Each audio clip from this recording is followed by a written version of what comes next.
Dans cet exercice, nous devons indiquer la présence ou non d'un courant électrique circulant dans le second circuit, donc dans celui-ci, pour chacune des situations reprises dans le tableau.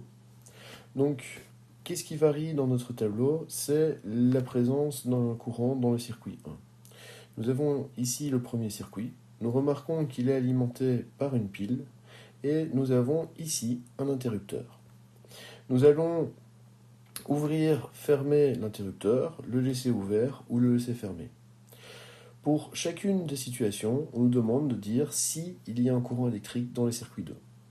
Donc, la condition pour qu'il y ait un courant induit dans le circuit numéro 2, c'est une variation du flux. Donc, lorsqu'un courant électrique circulera dans le circuit numéro 1, ce dernier émettra un champ magnétique. Lorsque le champ magnétique rentrera dans la surface des spires du circuit 2, nous aurons l'apparition d'un flux magnétique. Lorsque ce flux varie, un courant induit circulera dans le deuxième circuit. Lorsque l'interrupteur est ouvert,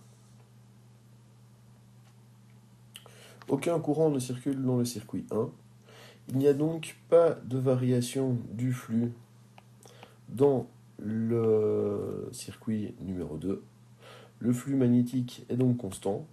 Ici, il est nul, puisqu'il n'y a pas de courant, donc dans le circuit 1, il n'y aura pas de champ magnétique. Et donc, non, il n'y aura pas de courant électrique induit dans le circuit numéro 2. Lorsqu'on ferme l'interrupteur, nous allons avoir l'apparition d'un champ magnétique. Le flux va donc varier dans le circuit numéro 2, ce qui engendrera l'apparition d'un courant induit. Lorsqu'on va laisser l'interrupteur fermé, le flux sera constant dans le circuit numéro 2, donc non, il n'y aura pas de courant induit puisqu'il n'y aura pas variation de flux. Lorsqu'on va ouvrir l'interrupteur, le courant va arrêter de circuler dans le circuit 1, ce qui va diminuer le champ magnétique pénétrant le circuit numéro 2. On va donc avoir une variation du flux, et donc oui, il y aura un courant électrique induit.